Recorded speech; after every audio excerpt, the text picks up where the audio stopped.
যাদবপুরে হাওয়া খুব ভালো, পালে পালে ভোটে জিতবেন বিকাশ দা, আবার কি আছে। এর আগের গত কয়েকটা ভোটে সব মিলিয়ে যাদবপুরে বামেদের যা রেজাল্ট হয়েছে তাতে সবটা দুধ ছিল না, তাতে জল ছিল, তাতে ভুয়ো ভোট ছিল।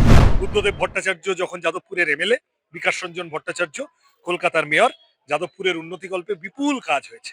যাদবপুরের মানুষ, যাদবপুরের বাসিন্দা বিকাশ ভট্টাচার্যকে নিজের বন্ধু হিসেবে, ভরসার হাত হিসেবেই চেনে। অভয়ার মা, অভয়ার বাবা, সন্তানহারা মা বাবা, তাদের প্রতি সমস্ত সম্মান, সমস্ত শ্রদ্ধা, সমস্ত ভালোবাসা। ওনারা যে যে কথা বলেছেন, আজকেও তার বিরুদ্ধে একটা কথাও বলবো না। আমরা অভয়ার বিচারের দাবিতে প্রথম দিন থেকে রাস্তায় ছিলাম। শুধু আমরা ছিলাম না, এই যে কলকাতা থেকে কানেটিকাট হাজার হাজার লক্ষ লক্ষ মানুষ গোটা পৃথিবী জুড়ে নেমেছিল, তারা সবাই সিপিএম না, সবাই নেমেছিল আসলে বিচারের দাবিতে। We want justice. দাদা, একেবারে যাদবপুর কেন্দ্র থেকে বিকাশ রঞ্জন ভট্টাচার্য আপনি প্রচারে বেরোচ্ছেন বিকাশ রঞ্জন ভট্টাচার্যর সমর্থনে, তার সাথে হাওয়া কি যাদবপুরের? যাদবপুরে হাওয়া খুব ভালো, পালে পালে ভোটে জিতবেন বিকাশ দা, আবার কি আছে। এর আগের গত কয়েকটা ভোটে সব মিলিয়ে যাদবপুরে বামেদের যা রেজাল্ট হয়েছে তাতে সবটা দুধ ছিল না, তাতে জল ছিল, তাতে ভুয়ো ভোট ছিল, তাতে পুলিশের গুন্ডামি ছিল, তাতে হামলা ছিল। যাদবপুর অ্যাসেম্বলির মধ্যে একটি থানা আছে, তার একজন ওসি আছে। সে আরজিকর আন্দোলনের সময় লিখেছিল ফেসবুকে রাত্রিবেলা মাল খেয়ে, কমরেড তোরা যাই করিস না কেন শূন্য ছিলি শূন্যই থাকবি। এটা একজন ওসি লিখতে পারে? কেন লিখেছিল? কারণ সে ওপরে সরকারি সার্ভেন্ট, আসলে ভিতরে ভিতরে সে তৃণমূল। তো এই ধরনের তৃণমূলী পুলিশদের ব্যবহার করে, ভুয়ো ভোটার লিস্ট ব্যবহার করে যাদবপুরে এর আগের বার বামেদেরকে চেপে দেওয়ার চেষ্টা হয়েছিল। প্লাস বামেদের যাদবপুরের যিনি এমএলএ গত 5 বছর, তিনি তৃণমূলের এমএলএ, কিন্তু তিনি আরএসএস এর পুরনো লোক। আরএসএস, বিজেপি, তৃণমূল সবাই মিলে যাদবপুরটা আসে হচ্ছে বামেদের হারানোর জন্য।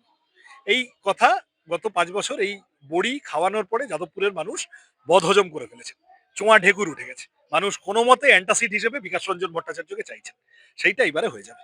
যে যাদবপুরকে লাল গড় বলা হয়, সেই যাদবপুর থেকেই যিনি বিজেপি প্রার্থী হয়েছেন বা তৃণমূল প্রার্থী হয়েছে, তারা বলছে যে আমরা খুবই কনফিডেন্ট যে বিকাশ রঞ্জন ভট্টাচার্য অন্তত জিতবেন না। তাহলে দেখো, দুজনে মিলেই একে অন্যকে কিছু বলছেন না, দুজনে মিলেই বলছেন আমরা কনফিডেন্ট বিকাশ বাবুকে জিততে দেবো না। কেন? এটা কখন হয়?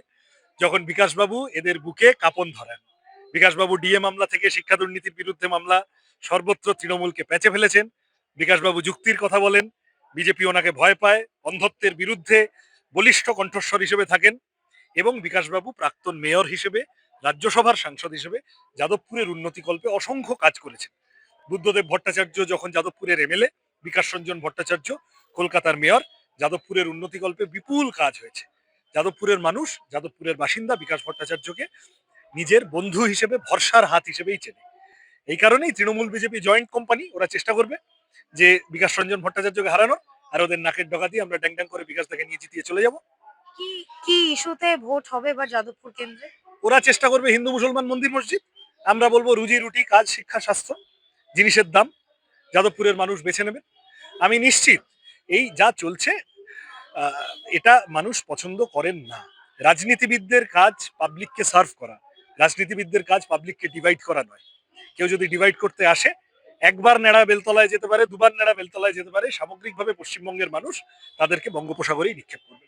হ্যাঁ, যাদবপুর বাসীর জন্য কি গ্যারেন্টি থাকছে?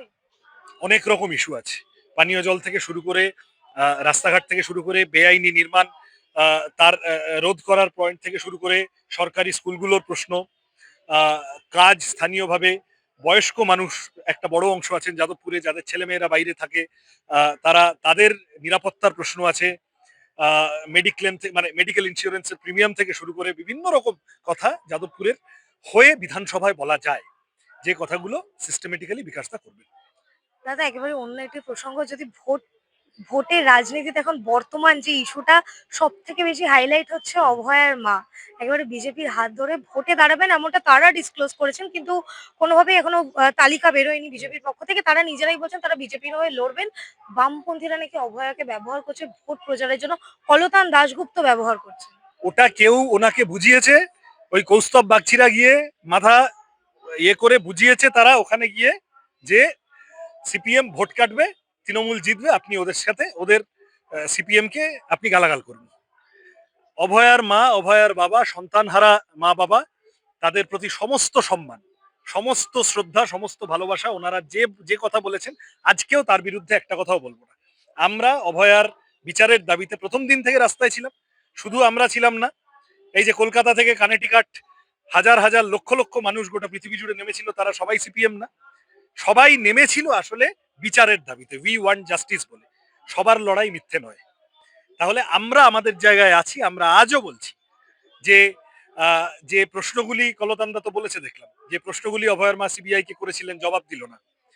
পুলিশ কেন এসে টাকা দিয়ে মুখ বন্ধ করতে চেয়েছিল, কেন বলেছিল আত্মহত্যা, বিভিন্ন রকম ভাবে কেন সুপ্রিম কোর্টের বিচারপতি তিনি সিবিআই এর মানে যা তদন্তের গতি প্রকৃতি তার ভিত্তিতে দাঁড়িয়ে বললেন যে তিনি তার 30 বছরের বিচারকের জীবনে এই ভয়ানক পুলিশের নক্কারজনক ভূমিকা, পুলিশ ক্রিমিনালদেরকে গার্ড করছে, এই ভূমিকা দেখেননি। তারপরে দাঁড়িয়েও সিবিআই সাপ্লিমেন্টারি চার্জশিট দিতে পারলো না, সন্দীপ ঘোষরা ছাড়া পেয়ে গেল। সুতরাং অভয়ার মা, আমি তার কোনো কথার কোনো উত্তর তো দেবই না, শ্রদ্ধা থেকে দেব না, বিনম্রতা থেকে দেব না, উদ্ধত্ত থেকে দেব না এটা নয়, তারা সন্তানহারা মা বাবা, তাদের প্রতি মানে তাদের সাথে সমব্যথী হয়ে খুব বিনীতভাবে এইটুকু প্রশ্ন করব, আপনি আজকে মিডিয়ার সামনে যেটুকু বলছেন, অমিত শাহকে আপনি একাধিকবার চেষ্টা করেছেন দেখা করতে, অমিত শাহ আপনার এইটুকু কথা শোনার জন্য কোনোদিন সময় দেননি। কেন দেননি? কেন আরএসএস এর প্রধান মোহন ভাগবত এসে এখানে বলে গেছিলেন যে রাজ্য সরকার যা করবে আমরা তার সাথে আছি? এগুলো প্লিজ ভেবে দেখুন। আর ভোট কাটাকাটি, মোহাম্মদ সেলিমকে লোকসভা ভোটে ভোট কেটে হারিয়েছিল বিজেপি, তৃণমূল জিতে গেল। পাশের সিটে অধীর চৌধুরী, কংগ্রেসের আরেকজন টপ লিডার, জিতে যেতেন তৃণমূলের বিরুদ্ধে, ভোট কেটে হারিয়েছিল বিজেপি। সুতরাং বিজেপি তৃণমূলের সেফ প্যাসেজ করে দেওয়ার জন্য পশ্চিমবঙ্গে এসেছে। অভয়া আন্দোলনও বিজেপির হাতে গেলে, যারা মহিলা কুস্তিগীরদের ধর্ষণ করে, যারা আসিফা, উন্নাও, কাঠুয়া, হাথরস কিচ্ছু ছাড়ে না, তাদের হাতে অভয়া আন্দোলন গেলে তারা তার প্রতি সুবিচার করবে না। কিন্তু অভয় আন্দোলন বামপন্থীরা ব্যবহার করছে, এই অভিযোগ কোট আনকোট এই অভিযোগ করা হচ্ছে। করে আমি ওইটাই বলছি যে আমি এই কথার খুব জবাব দেওয়া আমার পক্ষ থেকে উচিত হবে না। উনি সন্তানহারা মা, হাজার হোক ওনার দুঃখের প্রতি আমরা সিম্প্যাথাইজ করতে পারি, কিন্তু উনি যে কষ্ট পাচ্ছেন সেই কষ্ট আমরা পেতে পারি না, ভাগ করে নিতে পারি ম্যাক্সিমাম, কিন্তু ওনার কষ্ট সেই জায়গা থেকে উনি অনেক রকম মানুষে বলেন, উনি বলেছেন।